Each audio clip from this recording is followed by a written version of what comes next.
नमस्कार प्रेक्षकांनो. मुरंबाच्या आजच्या भागामध्ये आपण पाहणार आहोत.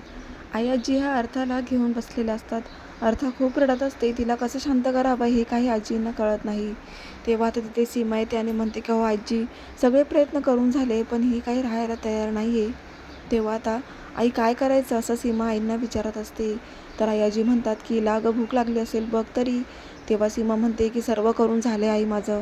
मी टेरेसवर सुद्धा फिरून आणलं पण ही काही राहायला तयार नाही आहे. आता करायचं काय? मला तरी वाटते आपण रमाला इथे बोलून घ्यायला पाहिजे. तेव्हा आई आजी म्हणतात की तिला आणि इथे म्हणजे ती लगेच अक्षयला भेटायला जाणार आणि मग अक्षय पुन्हा तिला विचारणार ही कोण, इथे कशाला आली, मग काय करायचं. तेव्हा सीमा म्हणते की हो आई आजी, तुम्हाला माहिती आहे ना, पण अर्थाला फक्त रमाची सवय आहे आणि तिला फक्त आपण आहे ना थोड्याच वेळ बोलूया ना, तिचं काम झालं की ती जाईल वाटलंच तर पुन्हा. आई आजी म्हणतात की ठीक आहे मग तसं करूया.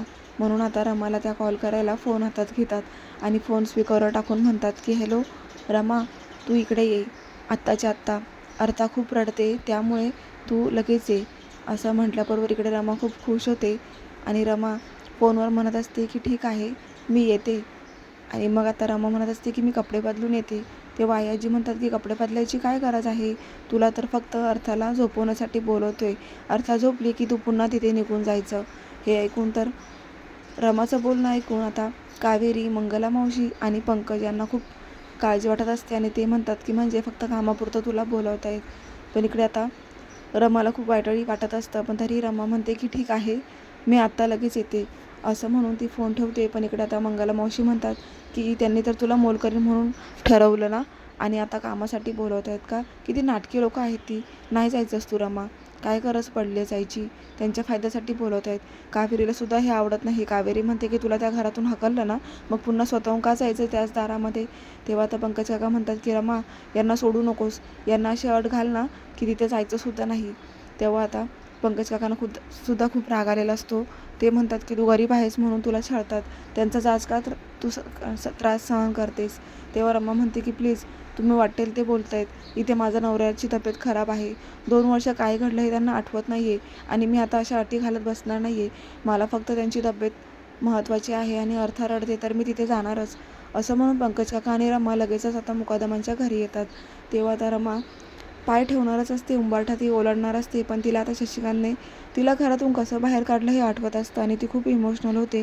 तिला त्या घरामध्ये पाय ठेवायची सुद्धा इच्छा नसते तरीही मात्र ती आलेली आहे आणि शशिकांत तिला बोलला होता की मला माझ्या मुलाला बरं करायचं आहे तेव्हा तू माझ्यासमोर सुद्धा नाही दिसली पाहिजेस. रमा तू चालती हो या घरातून. तिला ते जुने क्षण आठवून शशिकांतचे खूप वाईट वाटत असतं आणि ती रडतही असते.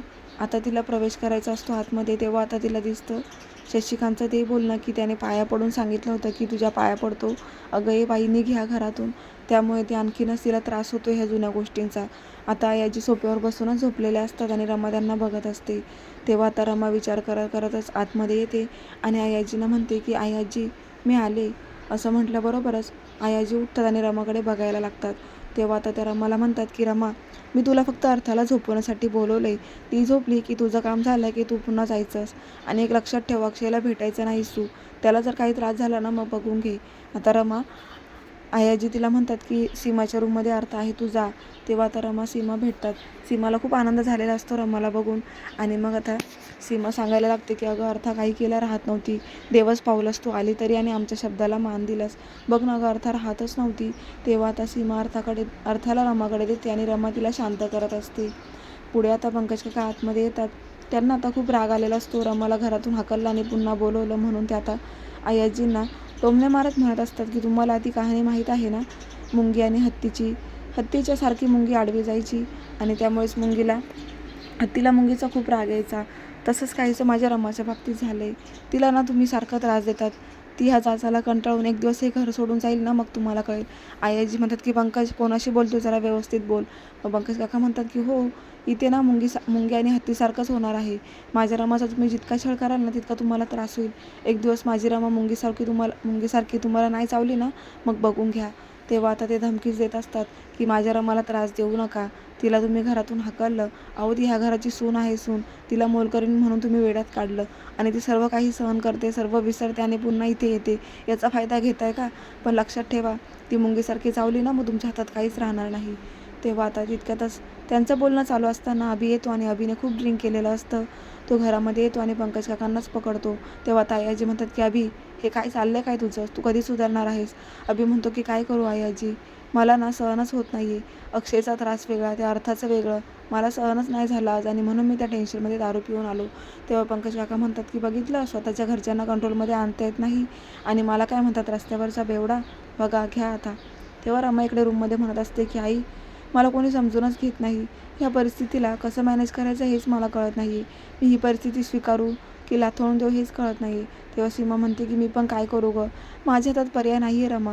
मी तुझी बाजू घेतली तर इकडे आई आजी आणि हे मलाच बोलतात. मी कोणाची बाजू घेऊ?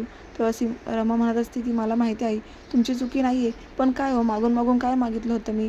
एकच ना. तरी आई आजी मला काय म्हणायला तू मोलकरीण आहेस?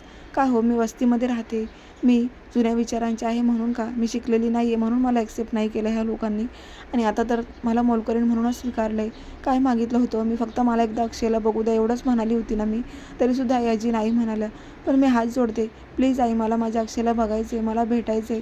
तुम्ही तरी हे करू शकता ना. तेव्हा सीमा म्हणते का गं रमा, काय करू? आई आजी बसले आहेत बाहेर, त्यांना जर हे कळालं ना तर खूप मोठा प्रॉब्लेम होईल. तरी काय करू मला कळत नाही आहे. तू कसं भेटशील अक्षयला? त्या तर बाहेरच बसले आहेत. तेव्हा रमा म्हणते काहीही करा पण प्लीज माझ्या अक्षयला बघितल्याशिवाय मी इथून नाही जाणार. प्लीज आई, माझ्यासाठी एवढं करावं, मला अक्षयला बघायचं आहे.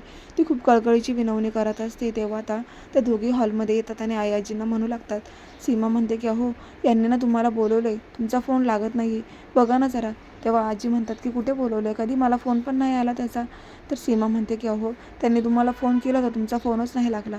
तुम्ही जाता का? ते टेरेसवर तुमची वाट बघत बसलेत. आता आजी म्हणतात की ठीक आहे, टेरेसवर आहे का तो? बरं ठीक आहे, त्याचं काहीतरी काम असेल, मग मी बघते काय काम आहे ते. पण रमा, तुझं काम झालं आहे ना? मग एक काम कर, अर्था झोपली ना आता, तेव्हा तुझं काम झालं आहे, तू जा आता घरी. असं म्हणून आजी रमा आणि पंकज काकांना बाहेर काढून देतात. सीमा मात्र तिला काय करावं हेच कळत नसतं, तरी ती शांत उभी असते. तेव्हा आजीनं सीमा म्हणते की अहो आजी, तुम्ही जा ना, मी त्यांना पाठवते घरी. तर आजी म्हणतात की नाही, त्यांना बाहेर जाऊ दे, मी दरवाजा बंद करून घेणार आहे. आणि असं म्हणूनच आजी खरोखर रमा आणि पंकज काकांना बाहेर घालवतात आणि दरवाजा बंद करतात. तेव्हा सीमा म्हणते की मी कडी बंद करते आजी, तुम्ही वरती जा, ते तुमची वाट बघतायत. असं म्हटल्याबरोबर आजी वरती जात असतात. तेव्हाच आता सीमा कडी बंद करायचं नाटक करते आणि आजी पुन्हा तिला बघतात आणि म्हणतात की सीमा, आता तू काय करतेस? मी बंद केला आहे ना दरवाजा. तेव्हा सीमा म्हणते की अहो आजी, मी कधीच बंद करत होते, तुम्ही जा ना आता. सीमाचं बोलणं ऐकून आजी म्हणतात की मी चाललीच आहे ना, तुला इतकी घाई का लागली आहे? पण जाते ना मी. असं म्हटल्याबरोबर आजी निघून जातात. इकडे सीमा पुन्हा एकदा दरवाजा उघडते. रमा आणि पंकज काकांना ती म्हणते की तुम्ही जा आतमध्ये आणि पुन्हा ती रमाला म्हणते की एक काम कर, तू एकटीच अक्षयला बघायला जा. पंकज काकांना त्या बाहेरच थांबायला सांगतात आणि म्हणतात की तुम्ही बाहेर थांबा, नाहीतरी ते खूप मोठा प्रॉब्लेम होईल आणि मलासुद्धा खूप ऐकावं लागेल. म्हणून आता सीमा पंकज काकांना बाहेर पाठवते आणि दरवाजा बंद करून घेते. इकडे अक्षयला झोप लागलेली असते. तेव्हा रमा अक्षयच्या रूममध्ये येते आणि त्याला बघायला लागते. त्याला बघून रमाला खूप बरं वाटतं, पण ती खूप इमोशनली होत तिला त्या जुन्या आठवणी आठवत असतात की अक्षय तिला किती जीव लावायचा, तिच्यावर किती प्रेम करायचा, रमाची तो खूप काळजी करायचा. ह्या जुन्या आठवणींनी रमाला खूप भारावून येतं आणि ती खूप इमोशनल होऊन रडत असते. ती एकटक अक्षयकडे बघत असते. तिला तो 2 वेन्यांनी कसा चिडवायचा, नवीन नवीन त्यांची झालेली ओळख, अक्षय तिच्या कसा प्रेमात पडला होता, ह्या जुन्या गोष्टी तिच्या पुन्हा जाग्या होतात आणि ती खूप इमोशनल होऊन रडत असते.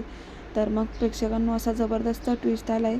फायनली रमाने अक्षयला बघितले, पण अक्षय झोपलेला असल्यामुळे ती फक्त त्याला बघत एकटक तो कधी बरा होईल आणि कधी माझं नाव घेईल हे आठवत असते.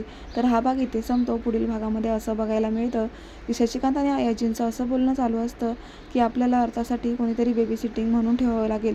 रमाला आपण बोलवलं असतं, पण काय आहे ना, रमा दिवसभर इथे येईल आणि दिवसभर ती इथे अर्थाला सांभाळायच्या नावाखाली अक्षयला भेटेल. पुन्हा पुन्हा अक्षयला त्याच गोष्टी आठवतील. त्यापेक्षा आपण अर्थासाठी एक प्रोफेशनल लेडीज घरामध्ये आणूया आणि दुसरा कोणाचा तरी विचार करूया, म्हणजे रमाचा रग कायमचा इथून बंद करायचा हेच खरं आहे, असं शशिकांत आयाजींना म्हणत असतो. तितक्यातच एका लेडीची एंट्री होते आणि ती दुसरी तिसरी कोणी नसून रमाच असते. रमाने असा वेश केलेला असतो. ती घरामध्ये एंट्री करते आणि आयाजींना आवाज देते. आयाजी तिलाच खालून वरपर्यंत बघत असतात.